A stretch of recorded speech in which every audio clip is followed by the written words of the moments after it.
So, let's get the idea of Lagrange multipliers, which is really just another way to optimize. It is in fact slightly better in a lot of cases. Okay? So the idea is this. You have something you want to optimize. So I want to optimize, say, f, right, of x and y, given some constraint. So I'm going to write this as g of x and y is k. Right? But really, this thing here doesn't have to be a function. That can just be any kind of relationship between x and y that's constant. So something like that might be, okay, here's a circle. That's my constraint.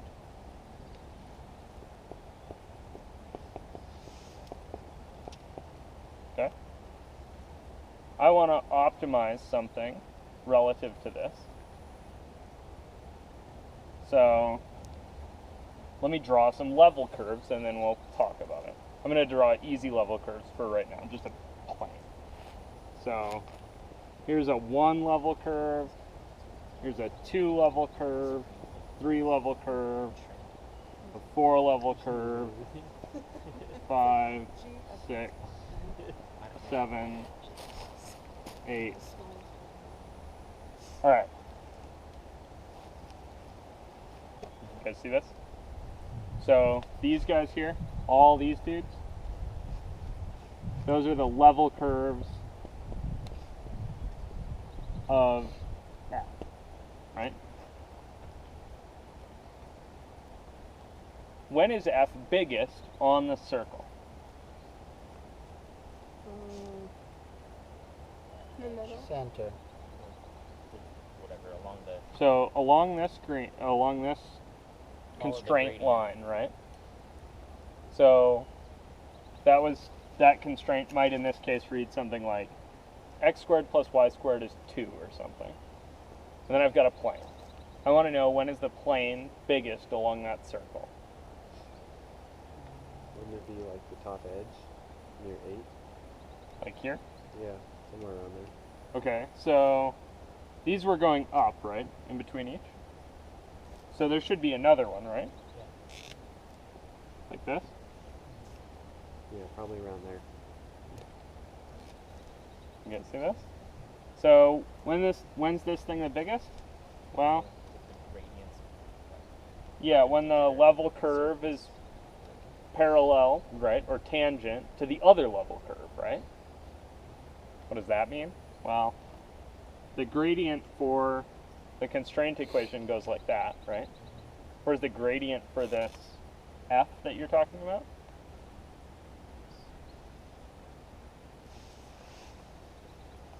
You guys see the plane there? What's the gradient on that plane? Which direction does it point? It points perpendicular to the level curve, right? So what's going on right here at this kind of biggest it gets?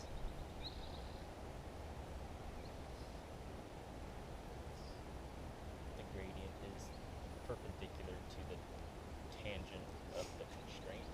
Yeah, maybe easier.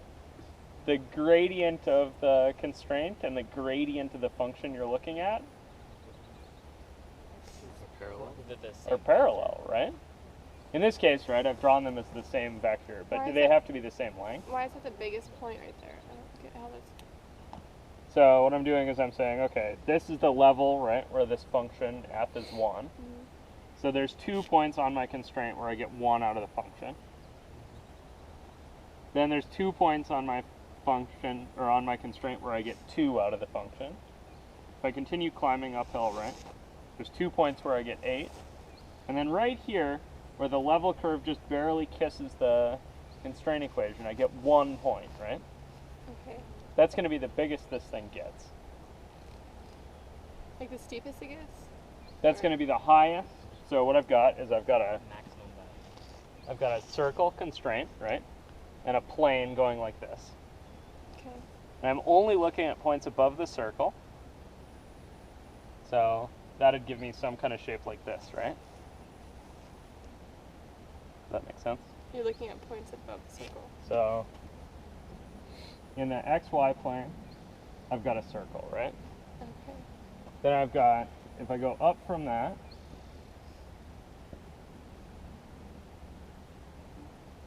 some set of points like this. So it's, So- it's a three-dimensional circle, right? So here's my constraint, and then here's what happens when I plug my constraint into F. Right? I get some heights. I want to know which one of those heights is the biggest. Okay. So if I look here, right, I just take the level curves, right? That's me slicing this thing sideways. And the last slice that just touches at one point is the highest it gets, right? Yeah. So that's here. The last slice that touches at just one point, Uh-huh. that's the highest this thing gets. The first slice that just touches is what? It's the lowest. Yeah, that's the lowest it gets. That's right here. So I'd have like a 0 level curve, right? And then maybe a -1 level curve. And -1, that's on the z-axis? Yeah, so that's a height, right? Okay. That's a -1. Okay. So I've drawn this picture a little bit funky, right? Yeah.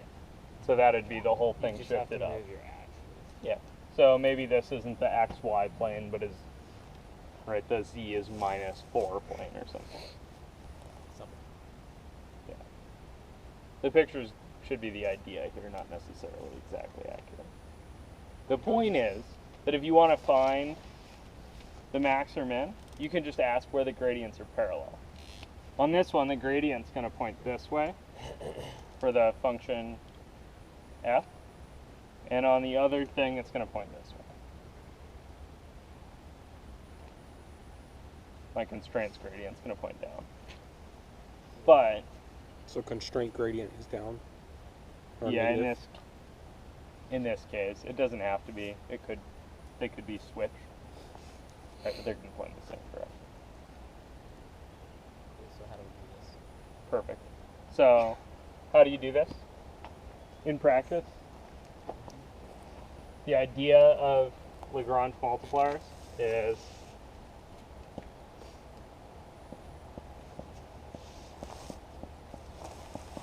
the max or min is at gradient of f is lambda gradient of g. So the Lagrange part of Lagrange multipliers is that you use the lambda here. It literally doesn't matter. It's any constant, right? And in fact, you usually won't care to find the value for it. Just that they're proportional. Yeah, they just need to be parallel, right? So I need some constant for parallel. You could do this another horrible way. You could cross product them and set it equal to 0 and try to solve that. But that's a lot worse. Okay. I would really advise for this, usually you don't have to solve for lambda. Cool? So take the gradient of the function you're trying to optimize, set it equal to some constant times the gradient of the constraint. Solve for x, y, or z, or whatever. The nice thing about this is that it works in lots of dimensions. It's pretty chill. You guys want to try a couple? Yes. Yeah.